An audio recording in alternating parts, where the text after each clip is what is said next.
This is a day I've been looking forward to for 2.5 years.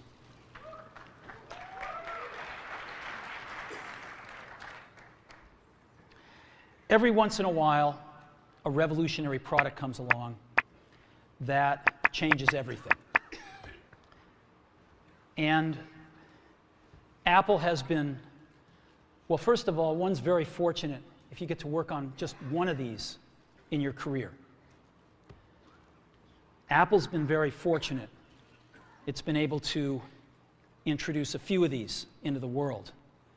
In 1984, we introduced the Macintosh. It didn't just change Apple, it changed the whole computer industry.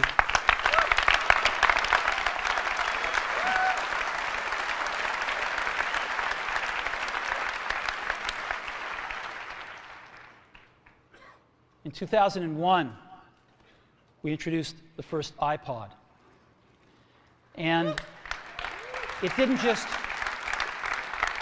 just change the way we all listen to music. It changed the entire music industry. Well, today, we're introducing 3 revolutionary products of this class. The first one is a widescreen iPod with touch controls.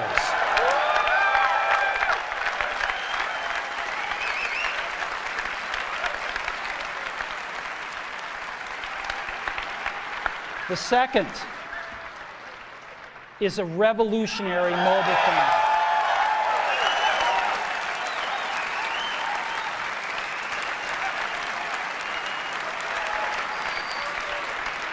And the third is a breakthrough internet communications device. So, 3 things. A widescreen iPod with touch controls, a revolutionary mobile phone, and a breakthrough internet communications device. An iPod, a phone, and an internet communicator. An iPod, a phone. Are you getting it? These are not 3 separate devices. This is one device. And we are calling it iPhone. Today, Apple is going to reinvent the phone. And here it is.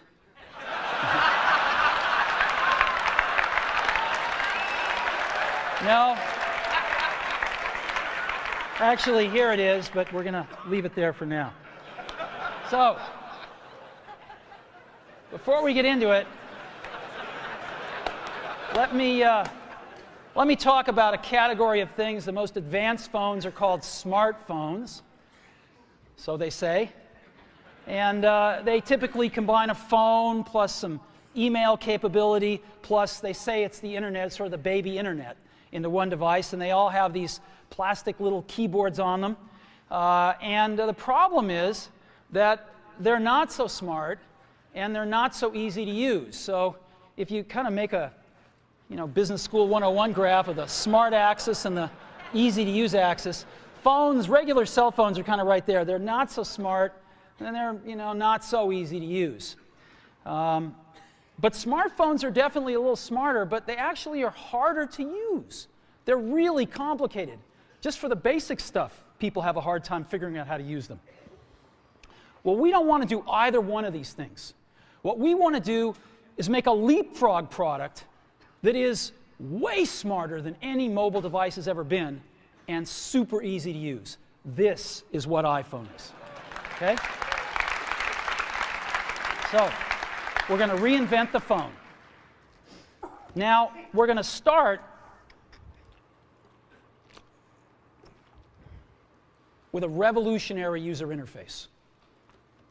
Is the result of years of research and development. And, of course, it's an interplay of hardware and software.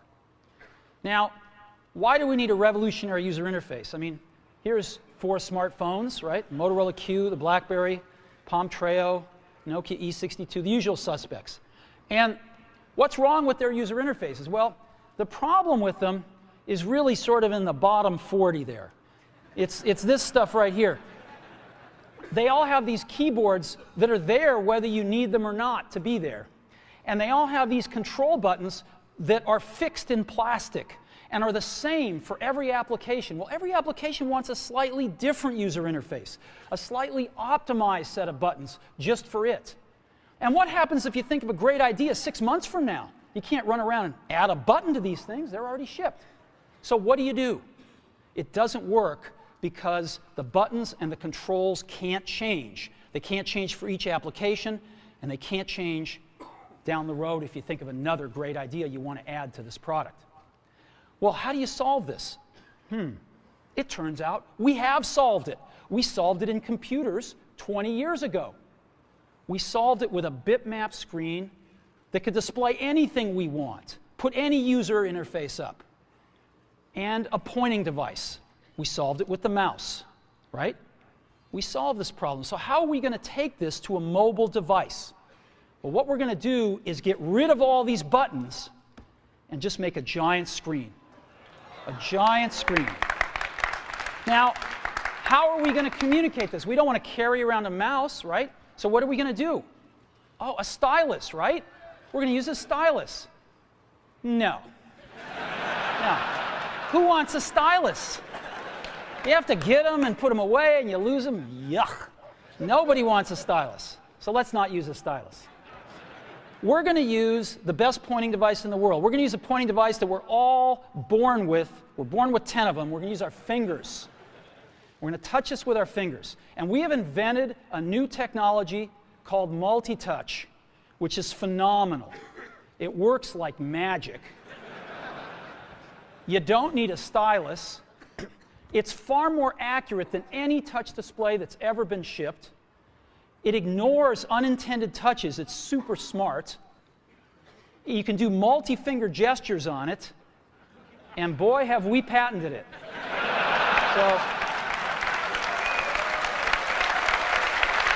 So, we've been very lucky to have brought a few revolutionary user interfaces to the market in our time. First was the mouse. The second was the click wheel.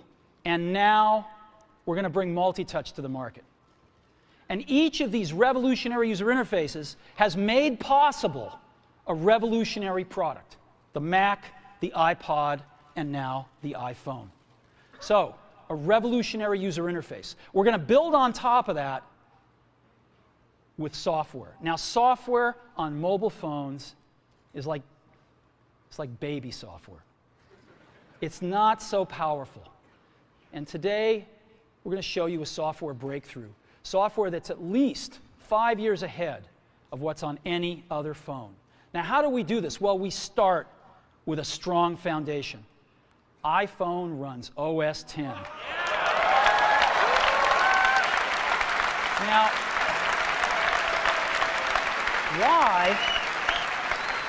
why would we want to run such a sophisticated operating system on a mobile device? Well, because it's got everything we need. It's got multitasking. It's got the best networking. It already knows how to power manage. We've been doing this on mobile computers for years. It's got awesome security. And to write apps, it's got everything from Cocoa and the graphics, and it's got core animation built in, and it's got the audio and video that OS X is famous for. It's got all the stuff we want, and it's built right in to iPhone. And that has let us create desktop-class applications and networking, right? Not the crippled stuff that you find on most phones. This is real desktop-class applications. Now, you know, one of the pioneers of our industry, Alan Kay, has had a lot of great quotes throughout the years. And I ran across one of them recently that explains how we look at this, explains why we go about doing things the way we do, because we love software. And here's the quote. people who are really serious about software should make their own hardware. You know? Alan said this 30 years ago, and this is how we feel about it. And so we're bringing breakthrough software to a mobile device for the first time. It's 5 years ahead of anything on any other phone. The second thing we're doing is we're learning from the iPod, syncing with iTunes. You know, we're going to ship our 100 millionth iPod this year, and that's tens of millions of people that know how to sync these devices with their PCs or Mac and sync all of their media right onto their iPod, right? So you just drop your iPod in, and it automatically syncs. You're going to do the same thing with iPhone. It automatically syncs to your PC or Mac right through iTunes. And iTunes is going to sync all your media onto your iPhone, your music, your audiobooks, podcasts, movies, TV shows, music videos, but it also syncs a ton of data. Your contacts, your calendars, and your photos, which you can get on your iPod today, your notes, your bookmarks from your web browser, your email accounts, your whole email setup, all that stuff can be moved over to iPhone completely automatically. It's really nice. And we do it through iTunes.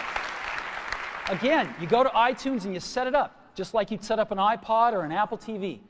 And you set up what you want synced to your iPhone. And it's just like an iPod. Charge and sync. So sync with iTunes. Third thing I want to talk about a little is design.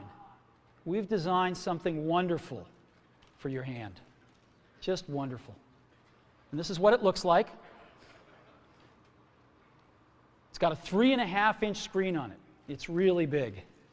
And it's the highest resolution screen we've ever shipped. It's 160 pixels per inch.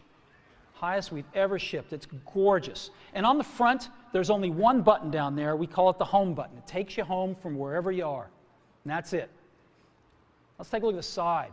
It's really thin. It's thinner than any smartphone out there at 11.6 millimeters. Thinner than the Q, thinner than the Blackjack, thinner than all of them. It's really nice.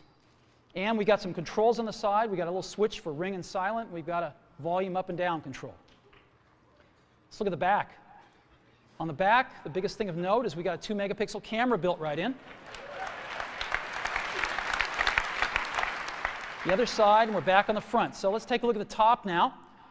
We've got a headset jack, 3.5 millimeter. All your iPod headphones fit right in. We've got a little tray for your SIM card. And we've got one switch for sleep and wake. Just push it to go to sleep, push it to wake up. Let's take a look at the bottom. We've got a speaker, we've got a microphone, and we've got our 30-pin iPod connector. So that's the bottom. Now, we've also got some stuff you can't see. We've got 3 really advanced sensors built into this phone. The first one is a proximity sensor. It senses when physical objects get close. So when you bring iPhone up to your ear to take a phone call, it turns off the display and it turns off the touch sensor instantly. Well, why do you want to do that? Well, 1, to save battery, but 2, so you don't get spurious inputs from your face into the touch screen. Just automatically turns them off, take it away, boom, it's back on. So it's got a proximity sensor built in. It's got an ambient light sensor as well. We sense the ambient lighting conditions and adjust the brightness of the display to match the ambient lighting conditions. Again, better user experience, saves power. And the third thing we've got is an accelerometer, so that we can tell when you switch from portrait to landscape.